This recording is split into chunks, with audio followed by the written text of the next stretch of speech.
Including Madhu Koda, जो सनातन हिंदू धर्म को मानते हैं, ये आदिवासी हैं कि नहीं? हाथ में कलावा जो है वो बांधे हुए हैं मधु कोड़ा जी, देख लीजिए। अब भगवान बिरसा मुंडा आदिवासी नहीं है? सरनाई से करो और किसी तरह अपना राजनीति चमका के रखो। मधु कोड़ा जी जाते हैं ना कुंभ नहाने भाई, कुछ भी मुंह में जो निकल रहा है वो बोलते जा रहे हैं। मधु कोड़ा जी एक आंख में काजल और एक आंख में सुरमा लगा के रखते हैं, ग्लेटसन डुंगडू, इससे इन लोगों को बहुत तकलीफ है। ये लोग हिंदू बनते जा रहे हैं, उनको बनाया जा रहा है, उसमें कोई उनको दिक्कत नहीं।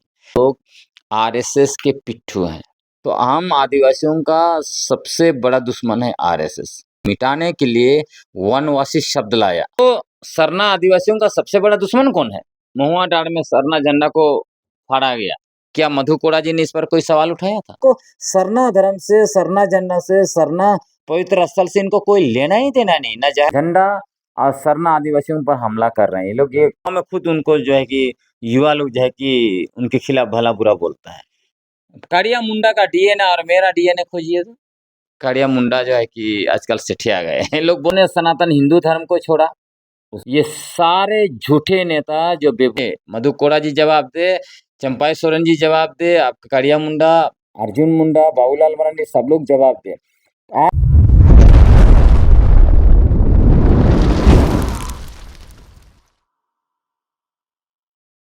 नमस्कार, जोहार। आप देख रहे हैं झारखंड स्वतंत्र खबर।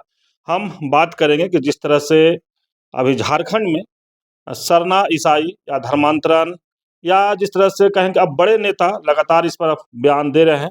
बात करें चाहे पूर्व मुख्यमंत्री मधु कोड़ा का या पूर्व मुख्यमंत्री चंपाई सोरेन का या फिर करिया मुंडा जो पूर्व सांसद हैं उनका बात करें, तमाम लोग अपने अपने तरीका से इस पर बात रख रहे हैं। कई लोग कह रहे हैं कि सरना सनातन एक नहीं है, तो सरना ईसाई एक कैसे हैं। वहीं पर चंपाई सोरेन लगातार सरना सनातन एक की बात करते हैं। तो कहीं करिया मुंडा भी अपने तरीके से बात रख रहे हैं कि झारखंड में ईसाई आरक्षण लाभ लेने के लिए जनजातीय बने हुए हैं। तो इसी पर हम बात करेंगे। हमारे साथ बातचीत करने के लिए लेखक ग्लेटसन डुंगडू हैं। और हम सबसे पहले जानते हैं कि जो पूर्व मुख्यमंत्री मधु कोड़ा कहे हैं कि सरना सनातन एक नहीं है, तो सरना ईसाई एक कैसे है? जोहार। जोहार। क्या कहेंगे मधु कोड़ा के जो बयान है कि सरना सनातन एक नहीं है, तो सरना ईसाई एक कैसे है? मुझे लगता है ये जो भी बीजेपी के नेता हैं, पूर्व मुख्यमंत्री मधु कोड़ा हो, चाहे पूर्व मुख्यमंत्री चंपाई सोरेन हो, पूर्व मुख्यमंत्री आपका बाबूलाल मरांडी को जोड़ लीजिए, पूर्व केंद्रीय मंत्री आपका ये अर्जुन अर्जुन मुंडा को जोड़ लीजिए, पूर्व मुख्यमंत्री और सांसद आप करिया मुंडा को जोड़ लीजिए। ये सारे लोग आउटडेटेड हैं। अब इनकी राजनीति कुछ चल नहीं रही है। आपने देखा होगा उपचुनाव में क्या हुआ, ये सारे लोग कैंपेन करने गए और चंपाई सोरेन जी के पुत्र का 10,000 वोट और कम हो गया। तो इनके पास अब कुछ उम्मीद नहीं है और इसी से स्पष्ट होता है कि इन्होंने अपनी पूरी राजनीतिक जीवन में आदिवासियों के लिए कुछ नहीं किया। ये सिर्फ अपने राजनीतिक और आर्थिक हितों को साधते रहे, सत्ता से चिपकते रहे। तभी अब इनको लग रहा है कि सत्ता से चिपकने के लिए एक बार सरना ईसाई करना पड़ेगा, इसके अलावा उनके पास कुछ नहीं है। क्योंकि कभी भी जैसे मधु कोड़ा जी का आपने बात किया, सरंडा जंगल में जो उनका चुनाव क्षेत्र है, सोचिए कि 1927 से टाटा वहाँ पे आयरन ओर का माइनिंग कर रहा है। उसके बाद अभी बड़ी कंपनियां सारे सेल से लेके टाटा से लेके रुंगटा, कौन सा कंपनी माइनिंग नहीं कर रहा। लेकिन वहाँ के हो आदिवासियों की स्थिति देख लीजिए। मधु कोड़ा जी से, गीता कोड़ा जी से आप सवाल पूछिए ना, आप वहाँ की आदिवासियों की स्थिति को लेके या वहाँ इलीगल माइनिंग को लेके क्या कभी जो है कि हाउसमैनों ने सवाल उठाया? कभी नहीं उठाया।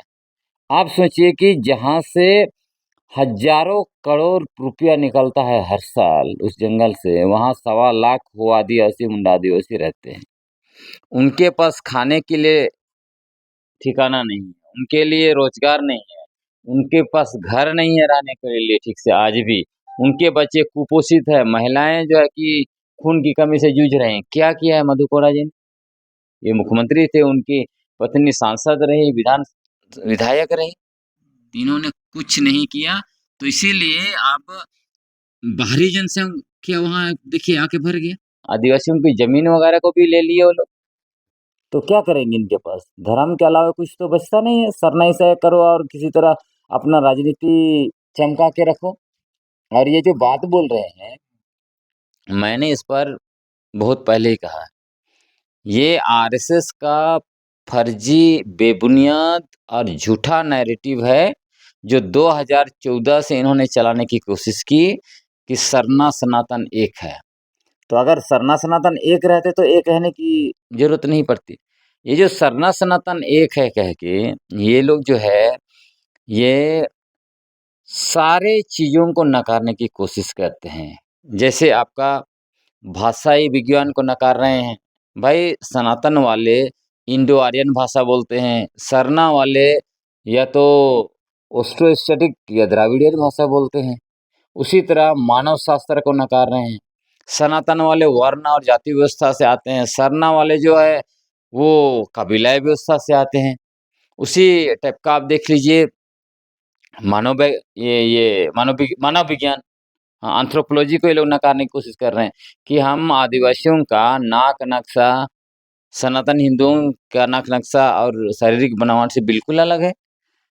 इतिहास को ये लोग नकार रहे हैं। अब बताइए इतिहास क्या बताता है? इतिहास बताता है कि जो ऑस्ट्रो एशियाटिक भाषा समूह के लोग ही यहाँ सबसे पहले आए, सनातनी लोग तो बहुत बाद में आए। आप उसको नकार रहे हैं, आप भाषाई विज्ञान को नकार रहे हैं। आप इंडो आर्यन और ऑस्ट्रो एशियाटिक और द्रविडियन को एक साथ मिलाने की कोशिश कर रहे हैं। तो इनको समझ में आ गया कि इनका झूठ जो है, फर्जी नैरेटिव, बेबुनियाद तथ्य टिक नहीं रहा है। तब अभी कह रहे हैं कि अगर सरना सनातन एक नहीं है तो सरना ईसाई भी एक नहीं है। मैं तो स्पष्ट कह दिया हूँ इस मामले में कि कोई भी धर्म, दो धर्म एक नहीं हो सकता है।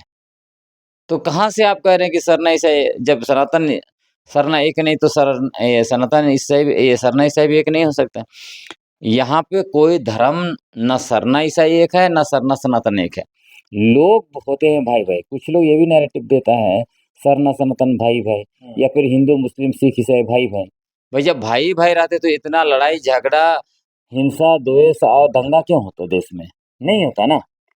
भाई भाई इंसान होता है। मान लीजिए एक पिता के 3 बेटे बेटियां हैं, मान लीजिए एक हिंदू धर्म को मानता है, एक सरना धर्म को मानता है और ईसाई धर्म को एक मानता है। तो ये आपस में एज ए व्यक्ति जो है कि भाई भाई होंगे, ना कि धर्म के रूप में वो भाई भाई होंगे। धर्म के रूप में भाई भाई कभी नहीं हो सकते। तो ये क्लियर है कि इनका नैरेटिव ही हमेशा फर्जी चलते रहता है, इसलिए सब ये लोग चलाते रहते हैं। लेकिन दादा एक और सवाल मधुकर ने उठाया कि आदिवासी परंपरा रीति रिवाज को क्रिश्चियन लोग छोड़ दिए हैं, तो फिर उन लोग कैसे हो गए? तो उनसे ये भी सवाल पूछिए ना कि जो देश का 80.5% आदिवासी, इंक्लूडिंग मधु कोड़ा, जो सनातन हिंदू धर्म को मानते हैं, ये आदिवासी हैं कि नहीं? क्योंकि ये भी तो आपका सरना रीति रिवाज को छोड़े हैं। हाथ में कलावा जो है वो बांधे हुए हैं मधु कोड़ा, ये देख लीजिए। मंदिर में घंटी डोलाते हैं, ये कौन सा आदिवासी रीति रिवाज, कौन सा सरना रीति रिवाज है? उसके अलावे आप देख लीजिए कि जब मृत्यु उनके यहाँ होती है तो लोग क्या बोलते हैं, लाश जलाने ले जाते हैं तो राम नाम सत्य है बोल के ही जाते हैं ना, और जलाते हैं। क्या हमारे पुरखों ने कभी लाश जलाया? राम नाम सत्य है बोल के लाश लेके गए? नहीं लेके गए ना, शव को लेके नहीं ना गए उस वो कह के। तो आप जो है कि ये लोग को सब कुछ फ्री है, जैसे जरूरत पड़ेगा सरना बन जाएंगे, जैसे जरूरत पड़ेगा सनातन हिंदू बन जाएगा। ऐसे चलता है क्या? कुंभ नहाने कौन जाता है? यही लोग जाते हैं ना। मधुकुटा जी जाते हैं ना कुंभ नहाने भाई। गंगा जल से जो है कि सभी चीज़ों का शुद्धिकरण करते हैं। गंगा जल से शुद्धिकरण करना क्या ये सरना रीति रिवाज है? नहीं है ना। और सबसे बड़ी बात है, क्या सरना पूजा आदिवासी होने का प्रमाण है? यदि सरना पूजा ही आदिवासी होने का प्रमाण है तो सबसे पहले तो धरती आबा भगवान बिरसा मुंडा आदिवासी नहीं है। अगर ऐसा है तो, चूंकि वो तो बोंगा प्रथा की भारी आलोचना की, बलि प्रथा की आलोचना की और सरना धर्म को छोड़ के अपना व्यक्ति पूजा वाला धर्म विषयित बनाया, खुद को भगवान घोषित किया। तो फिर आदिवासी नहीं रहे इनके अनुसार। और सभी चीज़ में आप देखिएगा, ये दूसरों को खाली बोलेंगे जो ईसाई धर्म मानता है वो खाली परंपरा छोड़ा है। आप चले जाइए शादियों का परंपरा उदाहरण के लिए, चर्च में शादी हुआ, लेकिन उससे पहले जो जितनी परंपराएँ होती है, चाहे लड़की देखने का, छोटा मेहमानी, बड़ा मेहमानी, घर देखी, ये सब चीज़ें होती है। गाँव घर में मड़वा बनाना, ये सारी चीज़ें हैं, क्या ये कोई ईसाई परंपरा है? ये आदिवासी परंपरा है ना। उसके बाद शादी के बाद भी जो है कि कन्या दूल्हा को घर में लेके जाना, वहाँ पत्तल में चलवा के लेके जाना, हाथ पैर धोना, ये सब चीज़ें क्या है? क्या ईसाई परंपरा है? मतलब ये लोग अंड संड बोलते हैं, कैसे ये लोग मुख्यमंत्री जैसे बड़े पदों पर बैठे थे, मुझे सोचना पड़ता है कि कुछ भी मुँह में जो निकल रहा है वो बोलते जा रहे हैं। और वो ये भी कह रहे हैं कि धर्म परिवर्तन से आदिवासी अस्तित्व में खतरा है। तो अगर खतरे में, तो अगर धर्म परिवर्तन से आदिवासी अस्तित्व खतरा में है आप कह रहे हैं, तो आपको जिस तरह से मधु कोड़ा जी एक आँख में काजल और एक आँख में सुरमा लगा के रखते हैं, उससे निकलना पड़ेगा तभी ना आप उसको जस्टिफाई करेंगे। आप देश का 80.5% आदिवासी सनातन हिंदू धर्म को मानता है 2011 का जनगणना के अनुसार, और इधर मात्र 9.8% आदिवासी जो है कि ईसाई धर्म को मानता है। तो 9.8% आदिवासी से खतरा है या उधर जो है कि 80.5% से खतरा है? बड़ा कौन है? क्योंकि जो लोग इधर जो आदिवासी ईसाई धर्म को मानता है, उसमें भी देखिए अपने नाम के साथ बहुत कुछ लिखता है। जैसे कि टोटेम और जो है कि किल्ली, जितने भी आदिवासी देखिएगा ईसाई धर्म को अपनाया है, टोटेम और किल्ली नहीं छोड़ा है। उधर जो 80.5% आदिवासी जो हिंदू धर्म को मानता है, वो अपना टोटेम किल्ली छोड़ दिया। क्या लिख रहा है? कुमार, कुमारी, देवी, भागत और क्या-क्या। क्या मधु कोड़ा जी को ये खतरा नहीं दिखते हैं? जब आपका मूल पहचान टोटेम के लिए आप छोड़ दे रहे हैं, है ना? उधर जाके भी तो कर रहे हैं जय श्री राम, जय हनुमान, सब कुछ कर रहे हैं ना। तो मेरा कहने का मतलब कोई भी धर्म को मानिए, लेकिन एक आँख में काजल और एक आँख में सुरमा लगा के अगर आदिवासी समुदाय को देखिएगा, ये सरासर अन्याय है। अब इधर जो है कि आदिवासियों का नाम, मान लीजिए मेरा नाम ग्लेडसन डुंगनू है, इससे इन लोगों को बहुत तकलीफ है। इधर किसी का नाम माइकल है, माइकल सोरेंग, इनको बहुत तकलीफ है। लेकिन वहाँ पे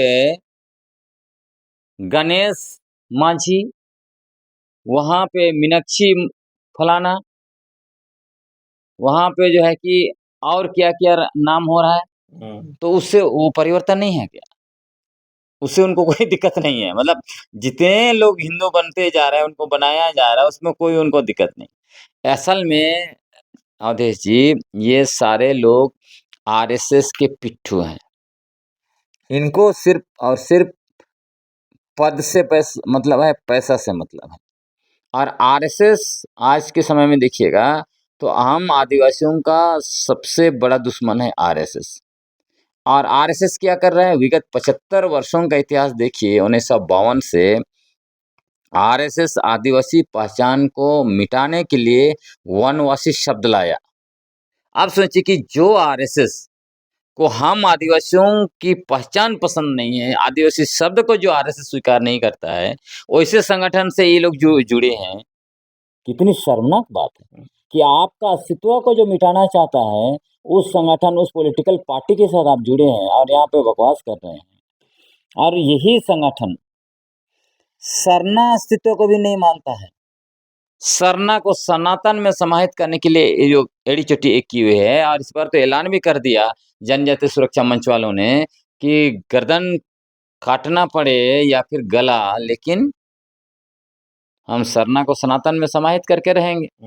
मतलब अपना वो लोग कुर्बानी देने को तैयार है, लेकिन सरना को सनातन में समाहित करना चाहता है। तो सरना आदिवासियों का सबसे बड़ा दुश्मन कौन है? क्या सरना आदिवासियों का सबसे बड़ा दुश्मन ईसाई मिशनरी है, या सरना आदिवासियों का सबसे बड़ा दुश्मन जो है कि आपका आरएसएस है? क्योंकि ईसाई मिशनरियों ने तो बहुत सारे सरना आदिवासियों को पढ़ाया लिखाया भी, उसके बदौलत तो आज बड़े-बड़े पद पर हैं। ये सच्चाई है, इसको कोई इनकार नहीं कर सकता है शिक्षा, स्वास्थ्य है ना। और आप विगत झारखंड का 25 साल का देखिए ना इतिहास, कितने शरण आदिवासियों को जो है कि ईसाई बनाया गया। अगर बनाया गया होता तो 2011 का जनगणना में उसका रिफ्लेक्शन आता ना। और जो कानून बना है 2017 में कन्वर्सन के खिलाफ, रघुवर दास जी ने बनाया, उसके बाद कितने जो केसेस दर्ज किए गए? नहीं किए। जितने थाना में पूछिए कितना केस दर्ज हुआ, डेटा है ही नहीं। तो ये सब जो है कि फर्जी जो है कि तथा, और दूसरी तरफ देखिए आरएसएस जो कैंपेन चला रहा है, सीधे सीधे आप महुआ डांड में सरना झंडा को फाड़ा गया और आदिवासियों को, सरना आदिवासियों को कहा गया कि आप लोग जो है सरना झंडा हटाइए और जो है कि महावीर झंडा को अपने यहाँ लगाइए और भगवान श्री राम की पूजा कीजिए। अब इमेजिन कीजिए ये सब चीजें वो लोग कर रहे हैं। उसके अलावे जब बीजेपी की सरकार थी तो पूरे झारखंड के हजारों लाइन बैंक में हजारों सरना स्थल, देसावली और जहरथन को डाला गया। क्या मधु कोड़ा जी ने इस पर कोई सवाल उठाया था? क्या करिया मुंडा जी ने इस पर सवाल उठाया? क्या बाबूलाल मरांडी ने सवाल उठाया? क्या चंपाई सोरेन जी ने इस पर सवाल उठाया? नहीं उठाया। इन लोगों को सरना धर्म से, सरना झंडा से, सरना पवित्र स्थल से इनको कोई लेना ही देना नहीं, ना जहरथान से, ना देसावली से, ना सरना स्थल से। इन लोगों को सिर्फ अपनी राजनीति चमकाने के लिए बोल लेते हैं। उसके बाद आपको बताता हूँ, जनजातीय सुरक्षा मंच के राष्ट्रीय अध्यक्ष और भाजपा नेता पूर्व मंत्री गणेश राम भगत अनगढ़ा से उन्होंने ऐलान कर दिया कि सारे लोग, सारे आदिवासी अपने अपने घरों से जो है कि सरना झंडा को उखाड़ के फेंके। बताइए इनको इतना हिम्मत कहाँ से आ जाता है? सरना आदिवासियों के खिलाफ इतना अभियान लोग चला रहे हैं। पहले ये लोग जानते हैं सिर्फ ईसाई आदिवासी और ईसाई मिशनरी के खिलाफ अभियान चलाते थे। जैसे ही सरना कोड की मांग तेज पकड़ी, इनको लग रहा है अब सरना आदिवासी लोग अपना पहचान जो है कि हासिल करके रहेंगे और आदिवासी को मिटा नहीं पाएंगे, आदिवासी पहचान को वनवासी नहीं कर पाएंगे, सरना को सनातन में समाहित नहीं कर पाएंगे। तब अभी लगातार सरना धर्म, सरना झंडा और सरना आदिवासियों पर हमला कर रहे हैं। ये लोग ये कहने बता रहे हैं, एक इस बार कहा ना आरएसएस प्रमुख मोहन भागवत आए थे तो क्या कहा उन्होंने? सरना धर्म को अलग पहचान देने से इनकार कर दिया। जिस तरह से आदिवासी शब्द को ये लोग नकारते हैं, उसी तरह सरना धर्म को नकारा, सीधा बोल दिया कि जो लोग अलग धर्म कोलम की मांग कर रहे हैं ये लोग समाज तोड़ने वाले लोग हैं। तो इससे बहुत स्पष्ट हो गया है कि आरएसएस ना सिर्फ ईसाई मिशनरी, ईसाई आदिवासियों का विरोधी है, लेकिन आरएसएस आज की तारीख में सरना आदिवासियों का सबसे बड़ा दुश्मन है। इसको हमारे आदिवासियों को समझना होगा। एक और सवाल है कि झारखंड के ईसाई आरक्षण के लाभ लेने हेतु अनुसूचित जनजाति बने हुए हैं, ये करिया मुंडा बोले हैं। कारिया मुंडा जी 40 साल राजनीति में रहे। उनसे पूछिए कि 40 साल में उन्होंने मुंडाओं के लिए क्या किया।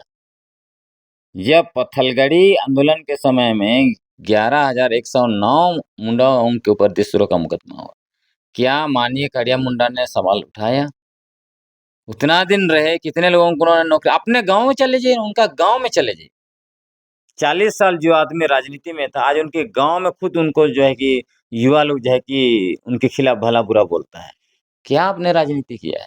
केंद्रीय मंत्री रहे, लोकसभा के उपाध्यक्ष रहे, ये सिर्फ और सिर्फ अपना निजी आर्थिक और राजनीतिक हितों को साधते रहे और इसीलिए अनशन करते। आप सिंपल देखिए ना, कह रहे हैं कि झारखंड के ईसाई आरक्षण का लाभ लेने हैं तो अनुसूचित जनजाति बने हुए।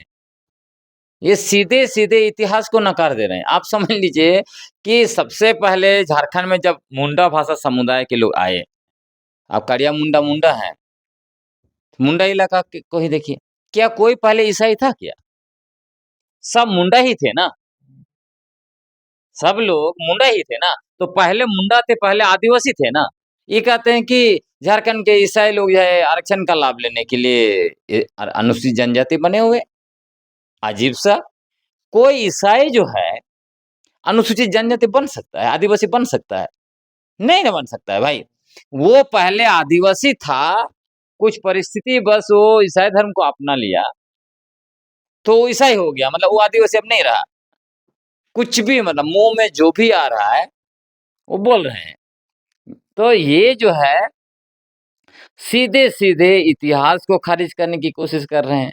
ये जो है कि मानव शास्त्र को खारिज करने की कोशिश कर रहे हैं। ये है कि आपका भाषाई शास्त्र को खारिज करने की कोशिश कर रहे हैं, ये समाजशास्त्र को खारिज करने की कोशिश कर रहे हैं, है ना? और ये जो है आनुवंशिक विज्ञान डीएनए, करिया मुंडा का डीएनए और मेरा डीएनए खोजिए तो क्या मिलता है? कौन-सा डीएनए है? मतलब कुछ भी मुँह में जो भी आ रहा है वो बकते जा रहे हैं। इसीलिए इनको लोग कहता है कि हमको ऐसे शब्द उपयोग नहीं करना है, लेकिन लोग कहता है कि करिया मुंडा जो है कि आजकल सेठिया गए हैं, लोग बोलता है। ये सब भाषा मैं उपयोग नहीं करता। तो कहने का मतलब ये सारे लोग जो है देखिएगा बीजेपी, आरएसएस से जुड़े हुए लोग, उनके पास तथ्य बिल्कुल नहीं होता है। ये लोग बेबुनियाद बातें करते हैं, फर्जी नैरेटिव गढ़ते हैं, फैलाते हैं, झूठा इतिहास परोसते हैं। जैसे आप देखिए धरती आबा भगवान बिरसा मुंडा के बारे में भी ये लोग बहुत झूठा इतिहास परोसते रहते हैं। कहते हैं कि भगवान बिरसा मुंडा ने ईसाई मिशनरियों को जो है अटैक किया, उन पर हमला किया, उनका लड़ाई ईसाई मिशनरियों के खिलाफ था। उसके साथ बोलते हैं कि उन्होंने ईसाई धर्म छोड़ा, इतना ही बात करता है। आगे और क्या-क्या है? उन्होंने चुटिया मंदिर पर आग लगाई, उसका बात नहीं करता है। उन्होंने सनातन हिंदू धर्म को छोड़ा, उसके बारे में भी बात नहीं करता है। उन्होंने बोंगा प्रथा, बलि प्रथा की पुरजोर आलोचना की और सरना धर्म को छोड़ा, इसके बारे में बात नहीं करेगा। और 24 दिसंबर 1899 की घटना के बाद, उसके जस्ट 3 दिन के बाद, अपने सारे अनुयायियों को उन्होंने संदेश देते हुए कह दिया कि मुंडा लोग चाहे ईसाई धर्म को अपनाए हैं या किसी दूसरे धर्म को अपनाए, अब उन पर हमला नहीं करना है, वो सारे हमारे भाई-बहन, हमारे भाई लोग हैं। किस पर हमला करना है? सरकार और ये जमींदार लोग जो है, दिकू लोग हैं, उन पर हमला। हाँ, सीधा उनका संदेश था। तो इस पर वो बात नहीं करेंगे, क्योंकि ये बात करेंगे तब तो इनकी राजनीतिक रोटी तो सेकना मुश्किल हो जाएगा ना। तो इसीलिए मैं आपको कहता हूँ कि जितने भी बीजेपी के आउटडेटेड नेता हैं, चाहे माननीय कारिया मुंडा हो, माननीय चंपाई सोरेन हो, माननीय बाबूलाल मरांडी हो, माननीय अर्जुन मुंडा हो या माननीय मधु कोड़ा हो, ये लोग एक बार फिर से ये सब नैरेटिव, फर्जी नैरेटिव, झूठा नैरेटिव को फैलाने की कोशिश कर रहे हैं, ताकि 2029 में बीजेपी के लिए कुछ रास्ता बने और इनको भी कुछ न कुछ जो है कि पद हासिल हो जाए। लेकिन हम लोग बहुत मुस्तैदी के साथ ये सारे झूठे नेता जो बेबुनियाद तथ्य, फर्जी नैरेटिव और झूठा इतिहास परोस रहे हैं, इनको हम लोग बेनकाब करेंगे, निरंतर बोलते रहेंगे और इनसे हम लोग हिसाब मांगेंगे। ये लोग 25 साल झारखंड में नेतागिरी किया, कोई मुख्यमंत्री था, कोई एमएलए था, कोई एमपी था, तो इन लोगों के रहते पूरा 5वीं अनुसूची क्षेत्र कैसे लुट गया? 5वीं अनुसूची को बचाने के लिए इन्होंने क्या किया, हमें जवाब दें। मधु कोड़ा जी जवाब दें, चंपाई सोरेन जी जवाब दें, आपका कारिया मुंडा, अर्जुन मुंडा, बाबूलाल मरांडी, सब लोग जवाब दें। आप लोगों के रहते कैसे झारखंड के अनुसूचित क्षेत्र में बाहरी जनसंख्या भर गई? आज कहा जा रहा है परिसीमन किया जाएगा और आदिवासी सीट कम किया जाएगा। इसके लिए ये लोग जिम्मेदार नहीं है क्या? यहाँ इन लोगों ने पेशा कानून लागू करना था, बाबूलाल मरांडी जी ने यहाँ पर झारखंड पंचायती राज अधिनियम असंवैधानिक तरीके से लागू किया, औद्योगिक नीति बनाया। अर्जुन मुंडा जी ने यहाँ पर जो है कि असंवैधानिक तरीके से नगर पालिका अधिनियम लागू किया और जो फिर से एक औद्योगिक नीति लेके आए। फिर जो है कि बीजेपी के और एक तीसरे मुख्यमंत्री जो रघुवर दास, वो फिर औद्योगिक नीति लेके आए। उन्होंने तो बहुत ज़्यादा तहस-नहस लैंड बैंक ये सब कुछ बनाया, सब लोग जानते हैं। तो इन लोग सब, मधु कोड़ा जी मुख्यमंत्री रहे, क्या किया उन लोगों ने? उन्होंने क्या किया झारखंड को अनुसूचित क्षेत्र को बचाने के लिए, यहाँ के आदिवासियों के लिए? चंपाई सोरेन जी मुख्यमंत्री रहे, क्या किया उन्होंने? ये लोग बात करते हैं संताल परगना में बांग्लादेशी घुसपैठी, मुस्लिम घुसपैठी की बात करते हैं, लेकिन रांची में जो बाहरी जनसंख्या भर गया उसके बारे में क्यों अब मुँह में दही जमा हुआ है? जमशेदपुर में पूरा बाहरी जनसंख्या आके भर गया, उसके बारे में क्यों आवाज़ नहीं उठाते हैं? चाईबासा में देखिए रुंगटा का जो प्लांट स्थापित होने के बाद लगभग 1 लाख लोग, बाहरी लोग वहाँ पर आ गए। अभी विगत चुनाव में चाईबासा का नगर परिषद अध्यक्ष पद जनरल कर दिया गया, बताइए। इस सब पर इन लोगों को आँख नहीं दिखाई पड़ता है। मतलब हम आदिवासियों की ज़मीन, जगह, बेटी, माटी, रोटी, खनिज संपदा सब लूटा जा रहा है। उसके अलावा हमारा राजनीतिक विस्थापन भी किया जा रहा है। इन सब चीज़ों पर ये लोग बात नहीं करेंगे। तो यही लोग ज़िम्मेवार हैं, इसलिए आने वाले समय में झारखंड के आदिवासी इन सारे नेताओं का थोथलेबाज़ी चलने नहीं देंगे। हम लोग एक सही दिशा में लोगों को लेके जा रहे हैं, सारे नेताओं से सवाल किया जाएगा। अभी आप सुन रहे थे लेखक लक्ष्मण की बात। जिस तरह से मधु कोड़ा या बाबूलाल मरांडी या चंपई सोरेन, अर्जुन मुंडा, करिया मुंडा के बातों पर अपनी बात रख रहे थे या उनकी बातों का खंडन कर रहे थे। लेकिन स्पष्ट कर रहे हैं कि इन लोग जिस तरह से बीजेपी में गए और 3-3 4-4 मुख्यमंत्री सिर्फ सरना ईसाई, सरना सनातन एक, ये सब इसलिए कर रहे हैं कि 2029 का जब चुनाव हो तो बीजेपी का कुछ वोट बैंक और बीजेपी में अपना जगह बनाए रखें, इसीलिए इन लोग लगातार इस तरह से बात करते हैं। दूसरी तरफ कह रहे हैं कि जनता अब इससे सवाल भी पूछेगी कि सीएनटी एक्ट में बाहरी लोग इतना कैसे बस गए। खास करके मधु कोड़ा जिस तरह से कह रहे हैं कि धर्म परिवर्तन से आदिवासियों का अस्तित्व खतरे में है, तो कह रहे हैं कि उनके एरिया में भी बहुत सा कंपनी आया, बहुत लोग बाहरी लोग बस गए। अभी शायद चाईबासा बोल रहे थे कि नगर निगम जनरल सीट हो गया है।